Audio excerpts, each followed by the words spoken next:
नमस्कार दोस्तों, मैं मनोज कुमार स्वागत करता हूं आपके अपने ही यूट्यूब चैनल टुडे एग्जाम पर। दोस्तों, जैसा कि अभी एसएससी एमटीएस के लिए जो प्रैक्टिस सेट चलाई जा रही है, इसके तहत ये अगला वीडियो आप देखेंगे। इस वीडियो के अंतर्गत जो भी प्रश्न शामिल है, उनसे संबंधित जो भी एक्स्ट्रा फैक्ट बन पड़ते हैं, सभी का जिक्र हम साथ में ही करते चलेंगे। साथ ही साथ साधारण से साधारण भाषा में आपको समझाने की कोशिश करते हैं, जैसा कि आप जानते ही हैं। तो चलिए दोस्तों, शुरू कर लेते हैं। इस वीडियो के अंदर आपको क्या मिलता है, टॉप ट्रेंडिंग जो क्वेश्चन रहे हैं लेटेस्ट एग्जाम में, उनके पैटर्न से संबंधित अगला संभावित प्रश्न, साथ ही साथ करंट अफेयर के इंपॉर्टेंट प्रश्न। तो चलिए शुरू करते हैं आज का ये वीडियो। पहला जो हमारा प्रश्न है, गुजरात स्थित प्रसिद्ध रानी की वाव या इसे ही रानी की वावड़ी कहा जाता है, वावड़ी मतलब कुआं टाइप से होता है, का निर्माण किसने करवाया था। देखिए, अभी अभी जो आपने सीएचएसएल या फिर किसी अन्य चीज के एनालिसिस अगर फॉलो करते हैं या फिर एग्जाम दिए हैं, तो आप देखे होंगे हुमायूं का मकबरा किसने बनवाया, पत्थर का जो मस्जिद है उसका निर्माण किसने करवाया, है ना। तो इस प्रकार के जो प्रश्न है, तो ये क्यों नहीं पूछे जा सकते, ये तो यहाँ तक कि नोटों के पीछे आ गया और यहाँ तक कि यूनेस्को में शामिल है, तो ये तो अवश्य ही पूछे जा सकते हैं। तो रानी की जो वाव है, ये इनका निर्माण रानी उदयमती ने करवाया था। रानी उदयमती किसके स्मृति में करवाए थे, तो भीमदेव प्रथम। अब भीमदेव प्रथम किस वंश के थे, तो भैया सोलंकी वंश के। सीजीएल में आया हुआ क्वेश्चन है, ठीक है। तो जो भीमदेव प्रथम है किस वंश से संबंधित रखते थे, तो ये आपका सोलंकी वंश से थे, ठीक है। उसके अलावा इन्हीं की पत्नी जो है रानी उदयमती थी, जिन्होंने आपका जो है रानी के बाव का निर्माण करवाया, जो गुजरात में स्थित है। रानी की बाव को वर्ष 2014 में यूनेस्को के विश्व विरासत लिस्ट में भी शामिल किया गया है, तो ये बात भी आपको ध्यान रखना है। इसके अलावा हड़प्पा कालीन स्थल धोलावीरा और लोथल, ये दोनों गुजरात में है, जिसमें धोलावीरा को जो है 40वें यूनेस्को के साइट के रूप में जो है नामित किया गया है, और ये भारत का अब तक का अंतिम साइट है, क्योंकि भारत के 40 साइट ही यूनेस्को में अब तक शामिल है। और हड़प्पा काल का ये प्रथम साइट भी है, जैसा कि मैंने इस बारे में कल जिक्र कर लिया था कि कौन से हड़प्पा कालीन स्थल को प्रथम बार यूनेस्को के धरोहर लिस्ट में शामिल किया गया, तो आपका आंसर धोलावीरा ही होगा। इसके अलावा जो अगला पॉइंट है, हुमायूं का मकबरा का निर्माण किसने करवाया था, तो हाजी बेगम करवाया था, जो हुमायूं की विधवा हुआ करती थी। हाजी बेगम को ही दोस्तों बेगा बेगम कहा जाता है, तो ये बात भी आप ध्यान रखेंगे, दोनों सेम ही नाम है, हाजी बेगम या बेगा बेगम। इन्हीं के द्वारा हुमायूं का मकबरा जो दिल्ली में स्थित है, इनका निर्माण आपका जो है करवाया गया था। इसके अलावा हुमायूं का मकबरा जो है, ये गार्डन प्रकार का प्रथम मकबरा था। अब ये हमारे इससे कहने का तात्पर्य है कि मान लीजिए हमें तो चित्रकारी नहीं आएगी, ये लीजिए ये हमारा मान लीजिए ये मकबरा है, तो इनके जो ये गार्डन के बीच में स्थित है ना हुमायूं का मकबरा, तो इस प्रकार का जो है प्रथम नमूना था इंडिया के अंदर, ये बात भी ध्यान रखेंगे। साथ ही साथ जो हुमायूं का मकबरा है, इसे मुगलों का शयनगार कहा जाता है। शयन से हमारा जो स्लीपिंग वाला जो कक्ष होता है, सोने का जो रूम होता है, उसे शयनगार, सोने मतलब गोल्ड नहीं भाई, नींद वाला सोना, है ना। जैसे आपने ट्रेन वगैरह में शयन कक्ष देखे होंगे, लिखा हुआ होता है, तो ये शयन गार कहा जाता है, मुगलों का शयनगार कहा जाता है किसे, हुमायूं के मकबरा को। अगला जो हमारा प्रश्न है, नेताजी सुभाष चंद्र बोस आपदा प्रबंधन पुरस्कार 2023 से किसे सम्मानित किया गया। देखिए, ये पुरस्कार जो 2022 में मिला था, ये आपका विनोद शर्मा को व्यक्तिगत रूप से मिला था, और सिक्किम के आपदा प्रबंधन संस्था को मिला था, ठीक है। लेकिन ये 2022 के लिए दिया गया था। अब हमारा लड़ाई है 2023 में, तो हम 2023 की तैयारी करेंगे। तो नेताजी सुभाष चंद्र बोस आपदा प्रबंधन पुरस्कार 2023 जो दिया गया है, ये आपका उड़ीसा राज्य को दिया गया है, आपदा प्रबंधन प्राधिकरण को, उड़ीसा के राज्य के, इस तथा लुंगालेई फायर स्टेशन मिजोरम। तो इस बार दो संस्था को दिया गया है, एक तो उड़ीसा राज्य के आपदा प्रबंधन अथॉरिटी को, और एक आपका लुंगालेई फायर स्टेशन, ये अग्निशामक जो बल होते हैं ये है, और ये मिजोरम है। तो उड़ीसा और मिजोरम दो राज्य को इस बार जो है प्रदान किया गया है नेताजी सुभाष चंद्र बोस आपदा प्रबंधन अवार्ड 2023। पिछले साल, देखिए इसमें कंफ्यूज नहीं होना है, एक तो नेताजी सुभाष चंद्र बोस आपदा प्रबंधन पुरस्कार होता है, और एक सीधा सीधा नेताजी पुरस्कार होता है, नेताजी अवार्ड। नेताजी अवार्ड पिछले साल शिंजो एबे को दिया गया था, जो अब हमारे बीच नहीं है, ठीक है। तो इसे कैसे याद रखेंगे, नेताजी वाला पुरस्कार एक नेता को दिया गया, क्योंकि शिंजो एबे भी नेता थे, ठीक है। तो इस प्रकार से याद रखे थे। अभी हालांकि अभी इसका अगला जो चरण है, अभी जो है घोषित हुआ है या नहीं, इसके बारे में कंफर्म नहीं है, ये भी मैं बता दूंगा, क्योंकि ये भी इंपॉर्टेंट है। जो भी सुभाष चंद्र बोस से जुड़े हुए जो भी चीज होते हैं, काफी इंपॉर्टेंट होते हैं जनरल कंपटीशन के दृष्टिकोण से, तो इन्हें अच्छे से करके जाए एग्जाम के अंदर, ठीक है। तो ध्यान आया। नेताजी सुभाष चंद्र बोस आपदा प्रबंधन पुरस्कार 2023 याद हो गया होगा। एक तो उड़ीसा राज्य आपदा प्रबंधन को और एक आपका मिजोरम के फायर स्टेशन को दिया गया है। नेताजी सुभाष चंद्र बोस आपदा प्रबंधन पुरस्कार के तहत जो मतलब किसी संस्था को जो राशि दी जाती है ये 51 लाख रुपया दी जाती है, और किसी व्यक्तिगत आदमी को अगर ये पुरस्कार मिलेगा तो उसे 5 लाख रुपया मिलेगा। तो दोनों का ये राशि भी ध्यान रखें, क्योंकि आपको याद होगा साहित्य अकादमी पुरस्कार की राशि पूछ लिया था, याद है ना? हाँ, याद जरूर होगा। साहित्य अकादमी पुरस्कार का जो है राशि पूछ लिया गया था। प्रति वर्ष 23 जनवरी को नेताजी के जन्मदिन पे राष्ट्रीय पराक्रम दिवस मनाया जाता है, तो ये बात भी आपको ध्यान रखना है। इसके अलावा दिल्ली चलो का नारा और तुम मुझे खून दो मैं तुम्हें आजादी दूंगा का नारा जो है नेताजी ने ही दिया था। साथ ही साथ सीजीएल 2022 में आया हुआ क्वेश्चन, प्रे का क्वेश्चन है ये, मेंस का नहीं। सीजीएल 2022 में प्रे में पूछा गया था ये क्वेश्चन कि महात्मा गांधी को राष्ट्रपिता कहकर नेताजी यानी सुभाष चंद्र बोस ने कब संबोधित किए थे? तो 1944 में जो है राष्ट्रपिता कहे थे आपका किसको? महात्मा गांधी को। कौन? सुभाष चंद्र बोस साहब। तो ये बात भी ध्यान रखेंगे, वहां पे इस भी दिया गया था। बताइए कहां से पूछ रहा है क्वेश्चन। इसके अलावा अगला प्रश्न है हमारा, दलखाई नृत्य किस राज्य से संबंधित है? देखिए दलखाई नृत्य जो है ये ओडिशा में की जाती है। ओडिशा के जो आदिवासी समुदाय हैं उनके द्वारा किए जाते हैं इस प्रकार का नृत्य, दलखाई नृत्य। ठीक है। इसके अलावा ओडिशा की जो अन्य नृत्य है ये गोटीपुआ है, घुमरा है, छऊ है। देखिए घुमरा है और एक है आपका घूमर। तो घूमर जो है ये आपका राजस्थान का है और घुमरा जो है उड़ीसा में की जाती है। ठीक है, रा कार लग जाता है तो उड़ीसा हो जाता है। ठीक है। और छऊ जो है ये आपका उड़ीसा के साथ साथ आपका झारखंड और पश्चिम बंगाल में भी होती है। तो एक से अधिक जगह होने वाली नृत्य है आपका छऊ, तो ये बात भी ध्यान रखेंगे। इसके अलावा ओडिसी जो है उड़ीसा का शास्त्रीय नृत्य है। 8 शास्त्रीय नृत्य में एक ओडिसी शास्त्रीय नृत्य है जो सबसे लेटेस्ट शास्त्रीय नृत्य तो नहीं, लेकिन सबसे लेटेस्ट शास्त्रीय नृत्य अगर आपसे पूछा जाए तो सतरिया बताना है। ठीक है, सतरिया जो असम का है ये सबसे लेटेस्ट शास्त्रीय नृत्य है। हाँ, ओडिसी के बारे में लेटेस्ट सबसे जुड़ा हुआ है कि सबसे ये लेटेस्ट क्लासिकल लैंग्वेज है। ठीक है, क्लासिकल लैंग्वेज इंडिया में 6 है, आप जानते हैं। साउथ के सभी लैंग्वेज से हैं। साउथ में जितने भी लैंग्वेज हैं तमिल, तेलुगु, मलयालम, कन्नड़, संस्कृत और ओडिसी, तो साउथ के 4 हो गए और 2 में एक संस्कृत हो गया और एक ओडिसी हो गया। तो 6 क्लासिकल लैंग्वेज है, 8 क्लासिकल डांस है। तो सबसे क्लासिकल लैंग्वेज में सबसे जो लेटेस्ट वाला है ये आपका ओडिसी है। ठीक है। नौखाई त्योहार, धनु जात्रा त्योहार, भित्ति चित्र चित्रकला, जगन्नाथ रथ यात्रा, फागुनी पुनी, ये सभी त्योहार जो है आपके ओडिशा में मनाई जाती है। ठीक है, तो ये बात भी ध्यान रखेंगे। ओडिशा के बारे में इतना चीज जरूर ध्यान रखेंगे। फसलों की त्योहार है नौखाई। धनु जात्रा, इसे ओपन थिएटर कहा जाता है, विश्व की सबसे बड़ी ओपन थिएटर कहा जाता है इसे, तो ये बात भी ध्यान रखेंगे। इसके अलावा यात्रा से आपको कंफ्यूजन हो रहा होगा तो एक आपका मेदराम यात्रा है। मेदराम यात्रा जो है ये आपका तेलंगाना का है और एक खाली यात्रा है, खाली यात्रा पश्चिम बंगाल का है। तो इन तीनों को स्पष्ट रूप से याद रखें। धनु यात्रा है तो उड़ीसा है, जगन्नाथ रथ यात्रा है तो भी उड़ीसा है क्योंकि जगन्नाथ मंदिर से स्पष्ट है तो इसे याद रखने की जरूरत नहीं है। मेदराम यात्रा है तो ये आपका कहाँ है? तेलंगाना है। और खाली यात्रा है तो पश्चिम बंगाल है। देखिए दोस्तों, आईपीएल देखना जो है थोड़ा सा कम रखिएगा, अपनी पढ़ाई को ब्रेक मत होने दीजिएगा। 2 मई ज्यादा दूर नहीं है। ठीक है। महेंद्रगिरी की चोटी भी उड़ीसा में है। चिल्का झील उड़ीसा में है जो इंडिया का सबसे बड़ा झील है, साथ ही साथ खारे पानी का भी सबसे बड़ा झील कहे और डायरेक्ट सबसे बड़ा झील कहे तो भी चिल्का ही आंसर होता है, लेकिन अगर ताजे पानी की सबसे बड़ी झील कहे तो बुलर झील होती है। लिंगराज मंदिर ये भी उड़ीसा में है। कोणार्क मंदिर ये भी उड़ीसा में है जिसे ब्लैक पैगोडा कहा जाता है। क्या कहा जाता है भाई?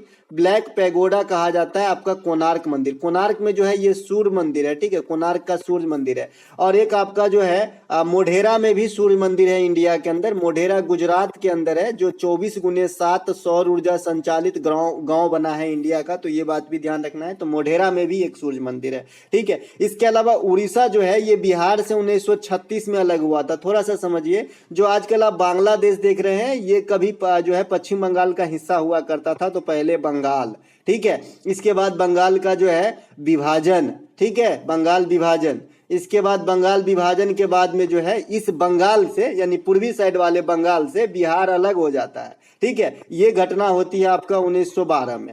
अब ये जो बिहार बच गया है टुकड़ा, इससे 1936 में उड़ीसा अलग हो जाती है, और फिर जो बिहार ये छोटका सा बच गया, इससे झारखंड 2000 में अलग हो जाता है। आई होप सारा सीन समझ में आपको आ गया। कब से? अंग्रेज के जमाने से अब तक का बिहार और उड़ीसा और पश्चिम बंगाल झारखंड के रिलेशन में अलग होने की बात। ठीक है, इसके अलावा जब भारतीय रुपये का अवमूल्यन होता है तो निर्यात पर क्या प्रभाव पड़ता है? देखिए, एक तो निर्यात होता है और एक होता है आयात, एक्सपोर्ट इंपोर्ट आप समझते होंगे, है ना। तो जो निर्यात होता है ना, ये मैं किसी चीज को, जैसे मान लीजिए ये मेरा देश है, यहाँ से मैं कोई चीज भेज रहा हूँ तो इसे निर्यात कहते हैं, है ना। इसे मैं बेचता हूँ दूसरे देश में जाके, और दूसरे कंट्री से जो मैं मंगाता हूँ इसे आयात कहते हैं। ठीक है, तो जब मुद्रा का अवमूल्यन हो जाएगा, मान लीजिए आज जो है ये डॉलर है, ये डॉलर है, $1 की जो मतलब लगभग कीमत है 82-83 रुपए की जगह पे है। अगर मैं इसका अवमूल्यन कर लूंगा तो $1 का 90 रुपया हो जाएगा।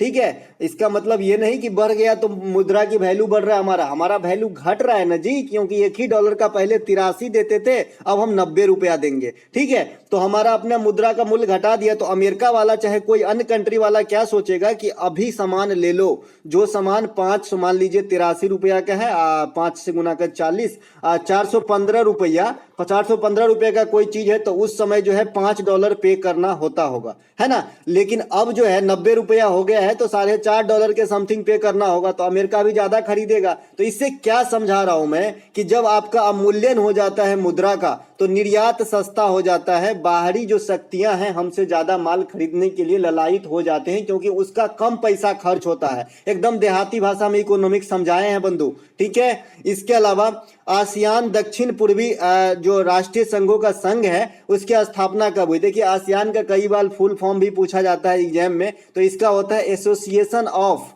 South east Asian Nations. ठीक है, इसका आपका फुल फॉर्म होता है आसियान का, कुछ इस प्रकार से लिखा जाता है, association of south east Asian Nations, इस प्रकार से। ठीक है, तो इसका जो है आपका नाम से ही स्पष्ट है भाई, साउथ ईस्ट यानी दक्षिण पूर्वी एशियन नेशन की बात हो रही है। तो हमारा जो भारत है, यहाँ पे हमको तो नक्शा थोड़ा सा नहीं बनाने आता, चलिए इस प्रकार से बना दिए, है ना। तो यहां से ये वाला जो पोर्शन है, ये वाला, ये है आपका आसियान का सदस्य देश। तो यहाँ पे आपका कौन कौन से आ जाता है? म्यांमार आ जाता है, लाओस आ जाता है, सबसे नीचे ये वाला द्वीपीय समूह वाला देश इंडोनेशिया आ जाता है, इसके बगल में मलेशिया आ जाता है ना। यहाँ पे थाईलैंड आ जाएगा, और ये सबसे किनारे में यहाँ पे फिलीपींस आ जाएगा। मैप को जो है थोड़ा सा आंख में जरूर अपने मन में बना रखे, इससे एग्जाम में आपको काफी हेल्प मिलती है। खास करके इंडिया और ये जो आसपास के है, कुछ तो जरूर याद रखें, मैप से काफी हेल्प मिलेगा। ठीक है भैया, क्योंकि आप सीमा डिफाइन कर पाएंगे, किसका लगता है किसके साथ नहीं लगता है, कौन नजदीक कौन दूर है। और इसमें जो चीज इंपॉर्टेंट चीज होता है, इन कंट्रियों में उनका नाम याद रख लेते हैं। जैसे आप इंडोनेशिया के बारे में, तो इसे भाई द्वीपीय देश कहा जाता है, ये द्वीपों का समूह है। अगर आप मैप देखेंगे तो इसके एकदम छोटे छोटे टुकड़े इस प्रकार से बनाए रहते हैं, क्योंकि कई टुकड़े में, कई तो अनगिनत द्वीप है इंडोनेशिया के अंदर जो अब तक गिने नहीं गए। ठीक है, तो इस प्रकार से आसियान में 10 देश हैं। इसकी स्थापना 1967 में कराया गया था। आसियान का मुख्यालय कहां पे है? जाकार्ता। जाकार्ता जो है इंडोनेशिया की राजधानी है, और इंडोनेशिया की नया राजधानी भी है भैया नूसंतारा। नूसंतारा जो है ये सेकेंडरी राजधानी है, प्राइमरी जो पहले था ये आपका जाकार्ता में था। जाकार्ता में दोस्तों एक बिल्डिंग का नाम पूछा जाता है, मर्डेका पैलेस। मर्डेका पैलेस ये भी जाकार्ता के अंदर स्थित है। नूसंतारा भी राजधानी है इंडोनेशिया की राजधानी जाकार्ता भी है। इसके अलावा इंडोनेशिया दुनिया में सबसे अधिक मुस्लिम पॉपुलेशन यानी इस्लाम धर्म के लोग जो है इंडोनेशिया में निवास करते हैं, तो ये बात भी आपको ध्यान रखना है। साथ ही साथ इंडोनेशिया को द्वीपीय समूह वाला देश कहा जाता है या द्वीपों का देश कहा जाता है। जावा, सुमात्रा ये सब जो है इंडोनेशिया में ही तो है। इसके अलावा इसी फॉर्म में एक सार्क की स्थापना आपसे पूछा जाता है, जिसकी स्थापना 1985 में हुआ था बंधु। इसका होता है south Asian association for regional corporation. इस प्रकार से सार्क लिखते हैं, मछली वाला सार्क नहीं। ये एब्रीविएशन का हम जो है डायरेक्ट उच्चारण कर देते हैं, जिसे हम सार्क बोलते हैं। 1985 में जो है आपका स्थापना हुआ था। मुख्यालय इसका काठमांडू है। काठमांडू नेपाल की राजधानी है। पशुपतिनाथ का मंदिर आपने सुना होगा, नेपाल में ही स्थित है। इसमें टोटल 8 देश है, और इसे याद करने के क्या तरीके हैं, जो हमारा इंडिया का मैप है इसके साथ हम यहाँ पे एक श्रीलंका देखते हैं और यहाँ पे छोटकू सा मालदीव देखते हैं। इन दोनों को साथ में अटैच करना है, बाद में भारत के पड़ोसी देशों को ले लेना है। तो श्रीलंका, मालदीव, भारत 3 हो गया। यहाँ पे आपका पाकू मिलेगा पाकिस्तान, इसके ऊपर में यहाँ पे अफगानिस्तान मिलेगा। तो कितना हो गया, 3 2 5 हो गया। यहाँ पे ये पट्टी नेपाल का है, 6 हो गया। यहाँ पे बांग्लादेश हो जाएगा, 7 हो जाएगा, और एगो हो जाएगा भूटान। तो 8 गो देश हो जाएगा सार्क के अंदर। G20 की बैठक 2023 में भारत में होने वाली है, तो इसे भी ध्यान रखेंगे। इसके अलावा अगला जो हमारा प्रश्न है, गणतंत्र दिवस 2023 के अवसर पे प्रधानमंत्री राष्ट्रीय बाल पुरस्कार कुल कितने बच्चे को दिए गए। आपको याद होगा एसएससी जीडी में 2022 के अंदर 29 महिलाओं को जो नारी सशक्तिकरण पुरस्कार दिया गया था।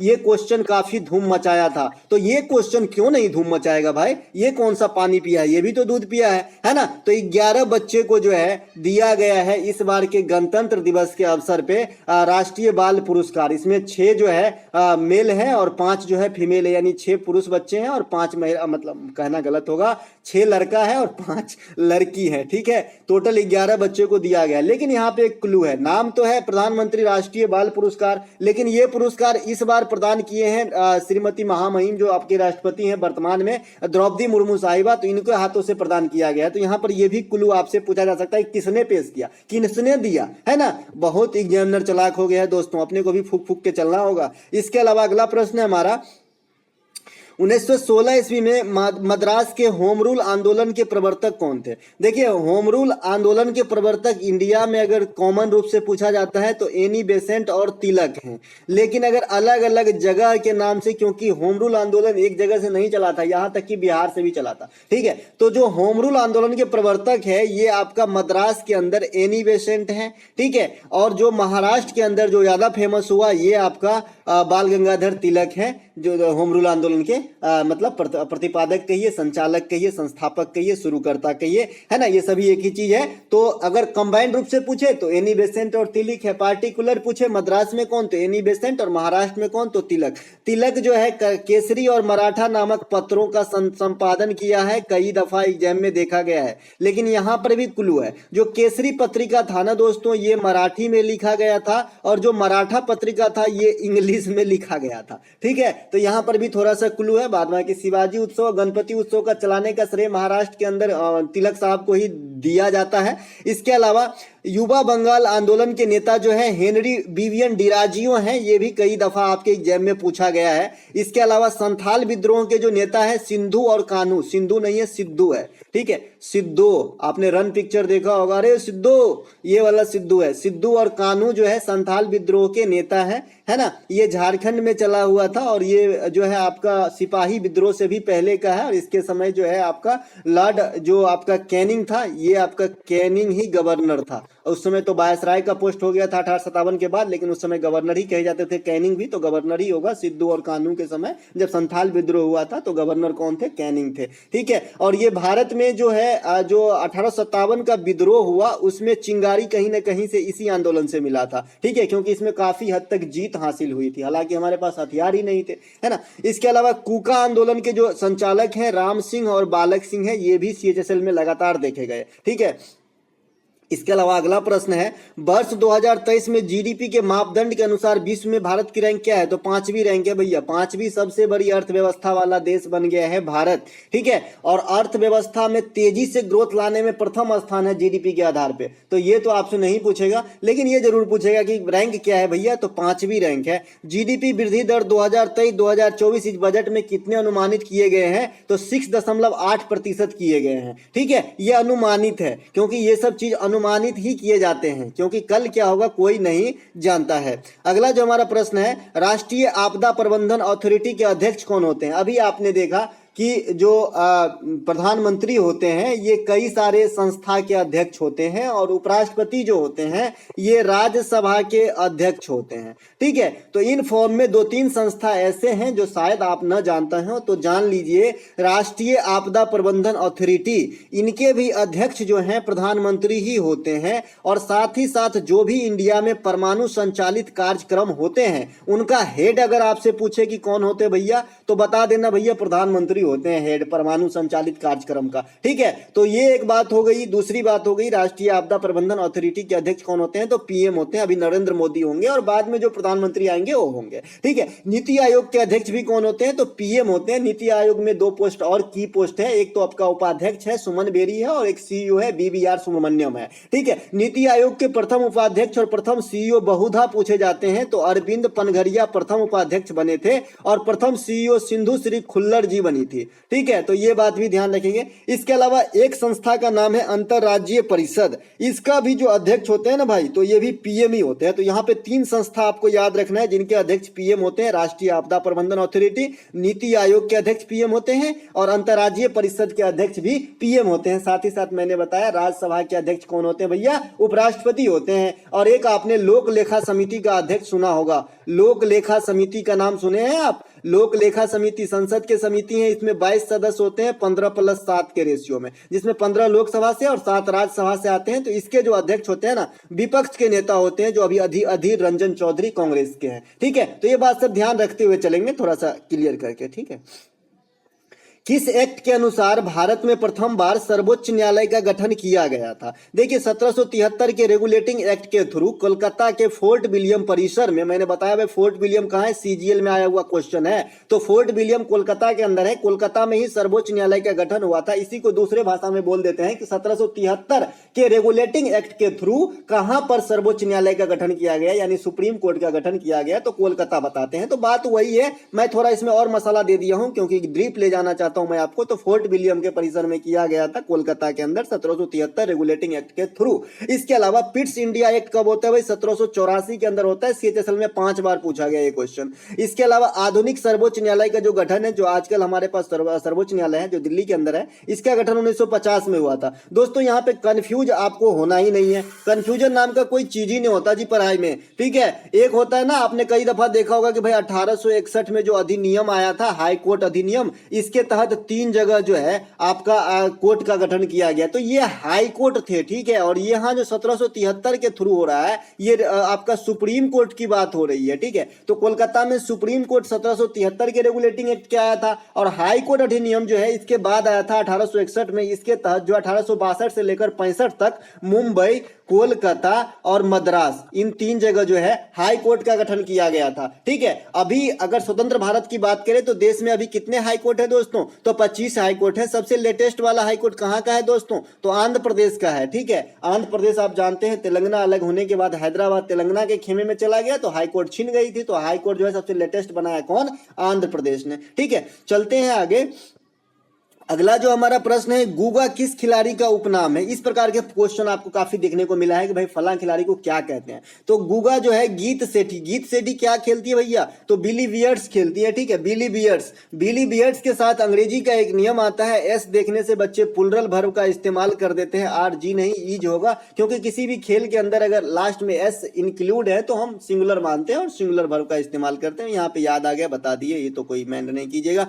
ढींग एक्सप्रेस जो है हिमा दास को कहा जाता है, असम की रहने वाली है। और इन एक और पूछा जाता है कि जो निखत जरीन है ये कहाँ की है भैया, तो जरीन जो है ये आपका तेलंगाना की है, तो ये बात भी ध्यान रखेंगे। चकदा जो है ये झूलन गोस्वामी को कहा जाता है, चकदा एक्सप्रेस। और एक रावलपिंडी एक्सप्रेस, इन्हें तो सभी जानते होंगे, इंडिया में क्रिकेट के सभी दीवाने हैं। रावलपिंडी एक्सप्रेस जो है ये शोएब अख्तर को कहा जाता है। पायोली एक्सप्रेस जो है पीटी उषा को कहा जाता है। साथ ही साथ खेल जगत की उड़न परी, खेल जगत की उड़न परी भी जो है आपका पीटी उषा को ही कहा जाता है। ठीक है, इसके अलावा दवाल राहुल द्रविड़ को कहा जाता है और भरोसेमंद भी राहुल द्रविड़ को ही कहा जाता है। ठीक है, जो अभी भारतीय टीम के मुख्य कोच हैं। इसके अलावा टर्मिनेटर जो है हरभजन सिंह को कहा जाता है, और हरभजन सिंह प्रथम बार 3 बॉल में 3 विकेट लिए थे, यानी हैट्रिक विकेट लिए थे टेस्ट क्रिकेट के अंदर, तो ये बात भी ध्यान रखेंगे भारत के लिए। इसके अलावा लिटिल मास्टर जो है सुनील गावस्कर को कहा कहा जाता है और मास्टर ब्लास्टर सचिन तेंदुलकर को कहा जाता है, ये तो आप जानते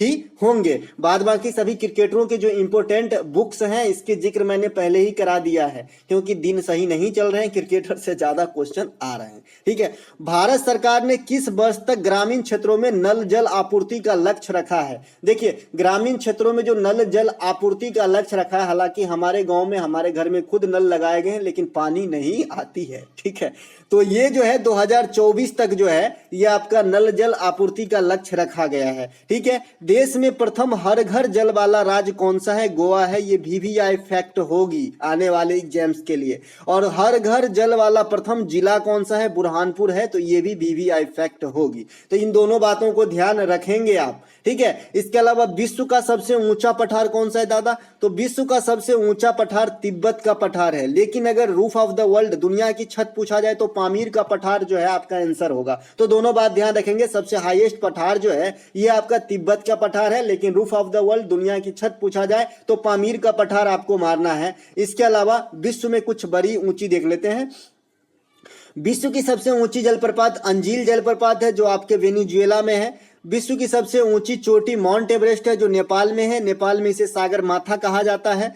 सबसे लंबी नदी नील नदी है। सबसे बड़ी नदी अमेजन नदी है जल के अपवाह तंत्र के दृष्टि से। सबसे लंबी पर्वत श्रृंखला एंडीज पर्वत श्रृंखला दक्षिण अमेरिका में है। सबसे बड़ी डेल्टा सुंदरबन डेल्टा पश्चिम बंगाल भारत में स्थित है। इसे गंगा ब्रह्मपुत्र डेल्टा भी कहा जाता है। और पूछा जाता है कि यहाँ किस प्रकार के वन पाए जाते हैं, तो बता देना भैया मैनग्रोव प्रकार के वन पाए जाते हैं। दुनिया की मैनग्रोव प्रकार की जो है दलदली वाली वन पाई जाती है। ठीक है, दुनिया की सबसे पुरानी पर्वत श्रृंखला कौन से? भाई अरावली है। अरावली का जो हाईएस्ट पीक है, कई दफा पूछा गया है, तो गुरु शिखर जो है ये अरावली का हाईएस्ट पीक है। तो ये बात भी आपको ध्यान रखना है। ठीक है, इसके अलावा अगला जो हमारा प्रश्न है दोस्तों, नियंत्रक एवं महालेखा परीक्षक की कार्यकाल कितने वर्षों की होती है? तो 6 वर्षों की। लेकिन एक ऑप्शन में 6 वर्ष लिखा है और एक ऑप्शन में लिखा है 6 वर्ष या 65 वर्ष से पहले। तो बताइए आप किसको चूज करेंगे? तो हम इसके साथ नहीं जाएंगे, दूसरे वाले के साथ जाएंगे भाई, क्योंकि इसमें एक्स्ट्रा इंफॉर्मेशन के साथ यानी सटीक जानकारी दिया गया है कि नियंत्रक एवं महालेखा परीक्षक का जो आपका कार्यकाल होता है या तो 6 वर्ष होता है या 6 वर्ष या 65 वर्ष से पहले। मान लीजिए कि हमने आज 64 वर्ष 9 महीने में नियंत्रक एवं महालेखा परीक्षक की पोस्ट पे ज्वाइन हुआ, तो मेरा कार्यकाल 3 महीने का ही होगा, क्योंकि मैं 65 पार कर लूंगा तो हटा दिया जाऊंगा, यानी स्वतः जो है हम रिटायरमेंट की खेमे में आ जाएंगे। ठीक है, समझ गए? नियंत्रक एवं महालेखा परीक्षक की नियुक्ति जो दोस्तों राष्ट्रपति के द्वारा करते हैं। नियंत्रक एवं महालेखा परीक्षक से संबंधित जो आर्टिकल है 148 है। CGL मेंस में भी पूछा गया क्वेश्चन। वर्तमान में भारत के नियंत्रक एवं महालेखा परीक्षक कौन है? गिरीश चंद्र मुर्मू साहब है। देश के प्रथम लोकपाल कौन थे भैया? पिनाकी चंद्र घोष थे। ठीक है, तो ये बात भी आपको ध्यान रखना है दोस्तों। कुछ बच्चे जो है थोड़ा सा कॉमेंट टेढ़ा टाइप के किए हैं। देखिए, आप लोग उलझिए नहीं। इस दुनिया में और खास करके इंडिया में हर तरीके के लोगों को जो है रहने का स्वतंत्रता प्राप्त है, अधिकार प्राप्त है। तो जिनको जितना समझ में आता है उतना तो कह ही सकता है। तो इस तरीके से आप क्यों अपना टाइम खराब कर रहे हैं, क्यों उलझ रहे हैं, है ना? जिनको जो बोलना है बोलने दीजिए, आपको पढ़ने से मतलब है, पढ़िए। ठीक है, भारत में न्यूजीलैंड T20 श्रृंखला जिसमें भारत को 2-1 से बढ़त मिली थी, कप्तानी कौन कर रहे थे? देखिए, ये क्वेश्चन एक बार पूछा गया है आपका न्यूजीलैंड में जो न्यूजीलैंड के साथ जो T20 आपका श्रृंखला हुआ था, तो 2-1 से इसमें भारत जीता था। तो इसके कैप्टेंसी कौन कर रहे थे? तो हार्दिक पांड्या। ये क्वेश्चन आपका CHSL में आ गया है। ठीक है, तो इसका जो भाई है कि भाई जो वनडे सीरीज हुआ था न्यूजीलैंड के साथ ही, इसमें भी भारत 3-1 से जीता था, नहीं 3-0 से जीता था। ठीक है, तो इसमें कप्तान कौन था? तो रोहित शर्मा थे। ठीक है, तो इसको भी ध्यान रखेंगे आने वाले शिफ्ट के लिए, क्योंकि 2 मई जो है ज्यादा दूर नहीं है। बाद बाकी सबसे कम बॉल में तो ईशान किशन जो है दोहरा शतक लगाए हैं क्रिकेट से, तो ये बात भी आपको ध्यान रखने हैं। और जो 5वां खिलाड़ी बने हैं दोहरा शतक लगाने वाला, शुभमन गिल जो है ये 5वां खिलाड़ी बने हैं इंडिया में दोहरा शतक लगाने वाला। सचिन तेंदुलकर, वीरेंद्र सहवाग, रोहित शर्मा और ईशान किशन और शुभमन गिल। ठीक है, तो दोस्तों ये थे आज के प्रैक्टिस सेट। अगर अच्छा वास्तव में लगा हो तो लाइक जरूर करें। मिलेंगे एक नए वीडियो में। जय हिंद दोस्तों।